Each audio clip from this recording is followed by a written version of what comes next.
Hello friends, so I welcome you all for another lecture which is on reverse Carnot cycle. तो reverse Carnot, जैसे Carnot cycle आपने पढ़ा है, Carnot cycle किसके लिए valid है? कार्नोट साइकिल को आप इम्प्लीमेंट कर सकते हो जितने भी हीट इंजन्स होते हैं उन सब के लिए इम्प्लीमेंट कर सकते हो। चाहे आपका इंटरनल कंबशन हीट इंजन हो, चाहे एक्सटर्नल कंबशन हीट इंजन हो, जितने भी तरह के हीट इंजन्स होते हैं उन सब में आप इसको इम्प्लीमेंट कर सकते हो।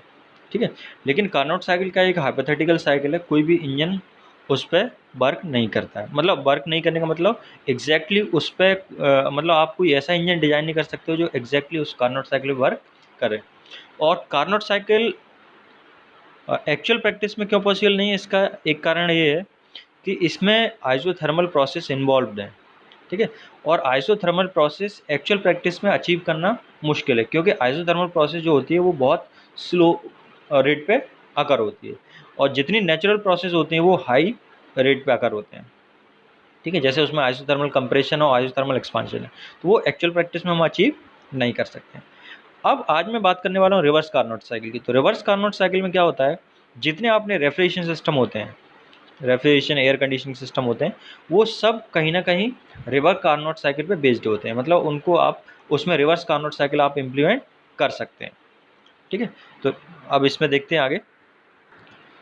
तो रेफ्रिजरेशन सिस्टम क्या होते हैं? रेफ्रिजरेशन सिस्टम वो होता है जो लो टेम्परेचर से हीट को ऑब्जर्व करता है और हाई टेम्परेचर पे हीट को रिजेक्ट करता है। जनरली क्या होता है, आपका हीट का फ्लो कहाँ से कहाँ होता है? High temperature to low temperature. लेकिन रेफ्रिजरेशन सिस्टम में क्या होता है? उल्टा होता है। यहाँ पे आप हीट को लो टेम्परेचर से ऑब्जर्व कराते हो और हाई टेम्परेचर उसको रिजेक्ट कराते हो। दूसरी चीज़ ये है कि जैसे हीट इंजन का जो परफॉर्मेंस है उसको हम मेजर करते हैं इन टर्म्स ऑफ एफिशिएंसी, जो रेफ्रिजरेशन सिस्टम होते हैं उनका हम परफॉर्मेंस मेजर करते हैं in terms of COP, and COP is called as coefficient of performance. तो आप यहाँ पे देखेंगे COP ये लिखा हुआ है, COP रेफ्रिजरेटर। ठीक है, दो चीज़ होते हैं, एक तो होता है रेफ्रिजरेटर और एक होता है हीट पंप। तो रेफ्रिजरेटर क्या होता है? जो लोड जिसमें रेफ्रिजरेशन इफेक्ट क्रिएट किया जाता है, या फिर उसमें ये बोल सकते हैं कि इसमें जो हमारा मेजर कंसर्न होता है ना, जो हमारा इंटरेस्ट होता है या हमारा कंसिडरेशन होता है, वो इसमें ये होता है कि कितना हीट ऑब्जर्व कर रहा है, क्योंकि जितना ज़्यादा हीट ऑब्जर्व होगा उतना ज़्यादा क्या होगा? रेफ्रिजरेशन इफेक्ट क्रिएट होगा। तो आप यहाँ पे देख पा रहे हो, ये लिखा हुआ है इसका formula QL upon work input. तो जो COP होता है रेफ्रिजरेटर का, उसको हम डिफाइन करते हैं amount of heat observe upon work supplied, कितना आपने वर्क सप्लाई किया कंप्रेसर में। ठीक है, और लो टेम्परेचर पर कितना हीट ऑब्जर्व हुआ। ठीक है, इसको मैंने और डिटेल में ही बताया है हीट पंप और वो रेफ्रिजरेशन हीट इंजन वाले लेक्चर में।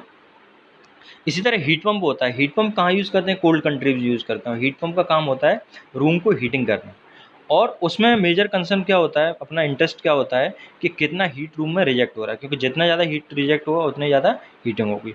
तो हीट पंप का जो COP हम डिफाइन करते हैं वो ये है QH, मतलब हायर टेम्परेचर पर कितना हीट रिजेक्ट हो रहा है और कितना हम वर्क सप्लाई कर रहे हैं। तो ये डिनोमीटर की बात करें तो डिनोमीटर सेम है, लेकिन न्यूमरेटर चेंज हो जाएगा। रेफ्रिजरेटर में कितना हीट ऑब्जर्व हो रहा है वो होगा, और हीट पंप में क्या होगा? कितना हीट रिजेक्ट हो रहा है हाई टेम्परेचर पे, वो होगा। अब आगे इसमें कार्नोट साइकिल का आगे देखते हैं। तो आप देखोगे मैंने जैसे बताया 4 प्रोसेस इन्वॉल्व होते हैं। ठीक है, इसमें भी, तो इसमें 4 प्रोसेस कौन सा इन्वॉल्व है? प्रोसेस 1 से 2 है, जिसमें हीट का ऑब्जॉर्ब हो रही है। ठीक है, ये मैं रिवर्स कार्नोट की बात कर रहा हूँ स्पेसिफिक। तो इस हीट का ऑब्जॉर्व कहाँ हो रहा है? एवापोरेटर में हीट ऑब्जॉर्व हो रही है।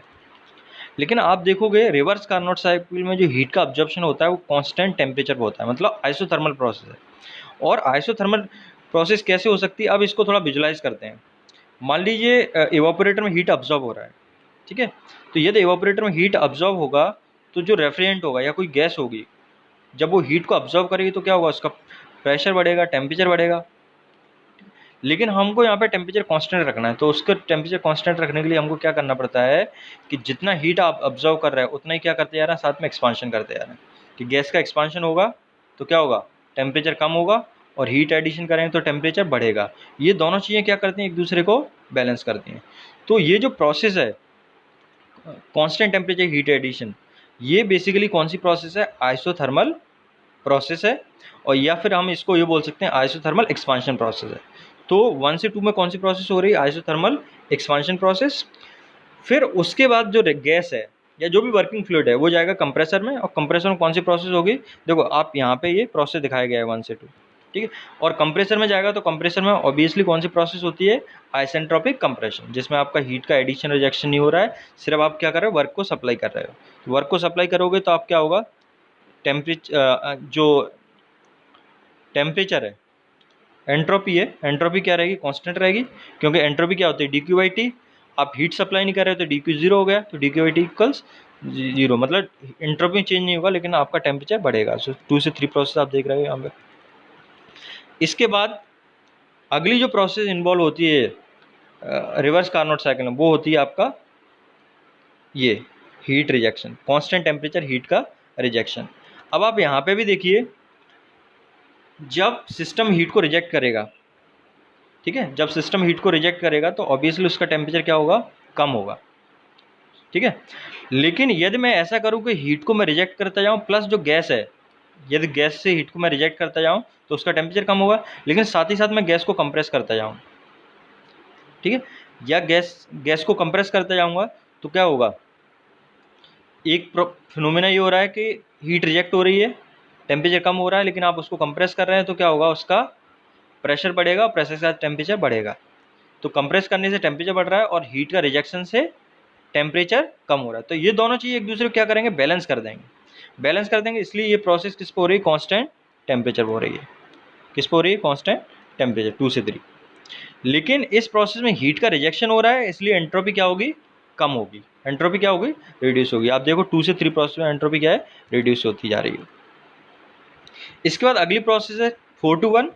ये एक्सपांशन तो मैं इसमें बात करूं, ये 3 से 4 जो प्रोसेस है, 3 से 4 प्रोसेस कौन सी हो जाएगी, हीट का रिजेक्शन हो रहा है प्लस कंप्रेशन भी हो रहा है, तो ये हो जाएगा आपका आइसोथर्मल कंप्रेशन। कौन सा हो गया, आइसोथर्मल कंप्रेशन। इसी तरह 4 to 1 टरबाइन में हो रही है तो एक्सपांशन हो रहा है, तो एक्सपांशन कौन सा हो गया, इसमें आप कोई हीट का एडिशन रिजेक्शन नहीं हो रहा है, तो एंट्रोपी कॉन्स्टेंट रहेगी, और एक्सपांशन होगा तो टेम्परेचर कम हो जाएगा और प्रेशर भी कम हो जाएगा, ठीक है। तो 4 to 1 क्या हो जाएगा, आइसेंट्रोपिक एक्सपांशन। तो मैं एक बार प्रोसेस रिपीट कर दूं, 1 से 2 में आइसोथर्मल, ठीक है, 1 से 2 प्रोसेस आइसोथर्मल हीट एडिशन, ठीक है, या फिर मैं इसको बोल सकता हूँ आइसोथर्मल एक्सपांशन, ठीक है। और 2 से 3 में आइसेंट्रोपिक कंप्रेशन, और 3 to 4 में आइसोथर्मल हीट रिजेक्शन, या फिर बोल सकते हैं आइसोथर्मल कंप्रेशन, और 4 to 1 में क्या है, आइसेंट्रोपिक एक्सपांशन। तो ये 4 प्रोसेस इन्वॉल्व हैं। अब मैं अभी आपको बोर्ड पे बताऊंगा कि इसको किस तरह से हम इसका COP कैलकुलेट करते हैं। तो आइए देखते हैं, इसमें प्रोसेस देखते हैं। तो जो पहला प्रोसेस है, जैसे आप देख रहे हैं आइसोथर्मल एक्सपांशन, वो हम देख चुके हैं उसमें। तो आइसोथर्मल एक्सपांशन मतलब जिसमें आपका टेम्परेचर कांस्टेंट है और एक्सपांशन हो रहा है, हीट का एडिशन हो रहा है, तो एंट्रोपी बढ़ेगी। ये प्रोसेस हो गया 1 से 2, ये प्रोसेस 1 से 2 हो गया। इसके बाद आइसेंट्रोपिक कंप्रेशन हो रहा है, जहाँ पे हीट ऑब्जर्व हो रहा था, उसके बाद वो गैस में हीट ऑब्जर्व हो रहा था, ऑब्जर्व होने के बाद वो गैस कहाँ जा रही है, कंप्रेसर में जा रही है। तो कंप्रेसर में हीट का एडिशन रिजेक्शन नहीं हो रहा है, सिर्फ वर्क ऐड हो रहा है। तो हीट का एडिशन रिजेक्शन नहीं हो रहा, तो एंट्रोपी कांस्टेंट रहेगा, क्योंकि एंट्रोपी क्या होता है, S इक्वल्स dq/t। तो dq जब 0 है तो एंट्रोपी चेंज नहीं होगी, ठीक है। ये 2 से 3 प्रोसेस हो गया। इसी तरह 3 to 4 में आइसोथर्मल कंप्रेशन हो रहा है। आइसोथर्मल कंप्रेशन मतलब हीट का रिजेक्शन हो रहा है और ये कांस्टेंट टेम्परेचर हो रहा है। तो यहाँ पे टेम्परेचर कांस्टेंट है और हीट का रिजेक्शन होगा, तो एंट्रोपी क्या हो जाएगी, कम हो जाएगी। तो 3 to 4, ये 3 to 4 प्रोसेस हो गया। अब 4 to 1 में फिर क्या हो रहा है, आइसेंट्रोपिक एक्सपांशन हो रहा है। तो आइसेंट्रोपिक एक्सपांशन हो रहा है, जिसमें एंट्रोपी कांस्टेंट है आपका और टेम्परेचर क्या होगा, रिड्यूस हो जाएगा। ये टेम्परेचर एंट्रोपी डायग्राम है। इसको हम अब सीसा बोलते हैं इस एक्सिस को, और इस एक्सिस को बोलते हैं ऑर्डिनेट। अब हम फाइंड आउट करेंगे COP के लिए एक्सप्रेशन, ठीक है। तो हमने देखा था COP इक्वल्स क्या होता है, हमने देखा था COP इक्वल्स Q, रेफ्रिजरेटर के लिए हम बात करें, QL लो टेम्परेचर में कितना हीट ऑब्जर्व हो रहा है प्लस वर्क इनपुट, ठीक है। QL प्लस वर्क इनपुट, और वर्क इनपुट का क्या फॉर्मूला होता है वर्क इनपुट निकालने का, QH माइनस QL। QH का मतलब heat rejected at higher temperature, QL मतलब heat rejected at lower temperature. तो आप COP R इस तरह से लिख सकते हैं यहाँ पे, COP R refrigerator equals QL upon QH minus QL। अब मैं क्या कर सकता हूँ, न्यूमरेटर डिनोमिनेटर को QL से क्या करता हूँ, डिवाइड कर देता हूँ। ठीक है, QL से न्यूमरेटर उसको डिवाइड करोगे तो आप यहाँ पे देखिए COP ऑफ रेफ्रिजरेटर इक्वल्स आ जाए।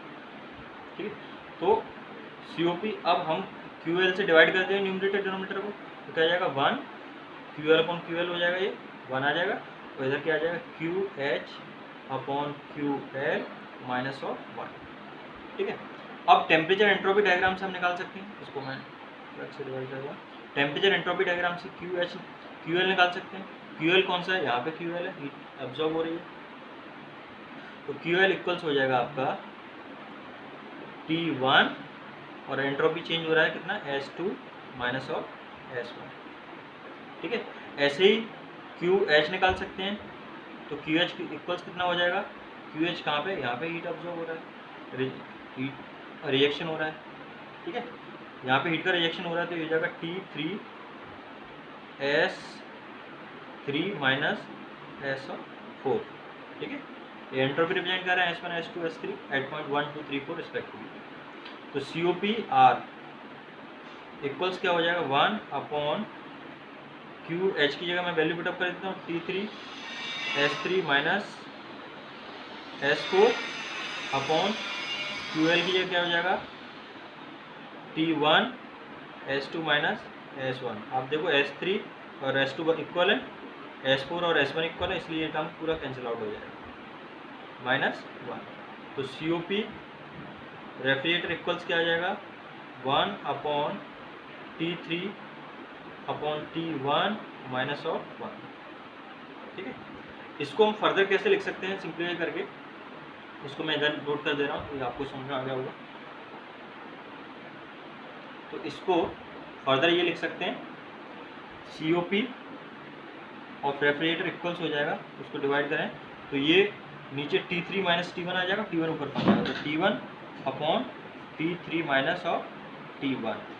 ठीक है, तो इसको हम ऐसे भी लिख सकते हैं COP of refrigerator equals COP of refrigerator equals आ जाएगा आपका T1 क्या लोअर टेम्परेचर, तो TL लिख सकते हैं इसको, और T3 क्या है हाई टेम्परेचर, तो TH माइनस TL।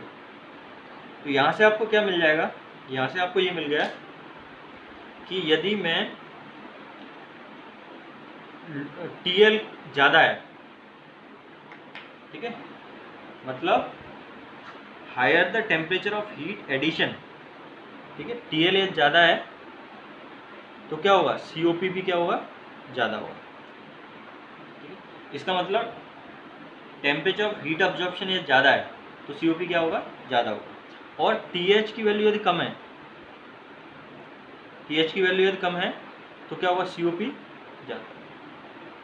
ठीक है, lower the temperature of heat rejection higher will be COP, and higher the temperature of heat rejection, या इसको बोलें यदि आपका हीट अब्जॉर्प्शन का टेम्परेचर ज़्यादा होगा तो COP ज़्यादा होगा, और हीट रिजेक्शन का टेम्परेचर जितना कम होगा उतना COP क्या होगा, ज़्यादा होगा। लेकिन आप देखो हमारे जो एयर कंडीशनिंग सिस्टम है, एयर कंडीशनिंग सिस्टम कब रन करते हैं, समर में रन करते हैं, और समर में क्या होता है, जो आप हीट रिजेक्ट करते हैं, हीट कहाँ रिजेक्ट कर रहे हैं, एटमॉस्फेयर में रिजेक्ट कर रहे हैं, और उस टाइम टेम्परेचर क्या होता है, ज़्यादा होता है, ये TH की वैल्यू क्या होती है, ज़्यादा होती है, इसलिए जो COP होता है वो क्या आता है, कम आता है।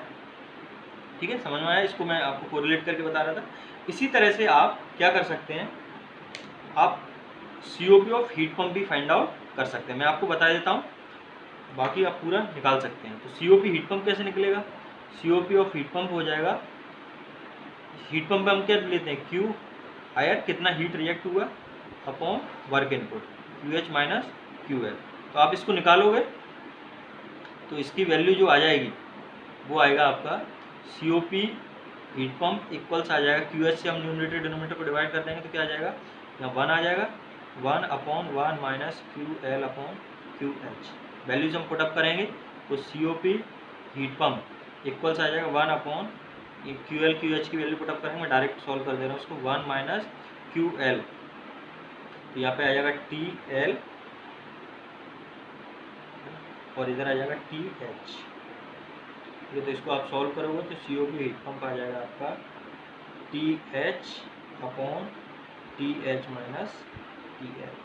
ठीक है, तो ये COP ऑफ हीट पंप आ गया, दोनों में डिनोमिनेटर सेम है लेकिन न्यूमरेटर दोनों में डिफरेंट है। COP और refrigerator equals TH lower temperature जिसमें हीट ऑब्जर्व हो रहा है, और TH क्या है, हायर टेम्परेचर जहाँ पे हीट रिजेक्ट हो रहा है, ऐसे ही यहाँ पे। So this is it, thank you for watching.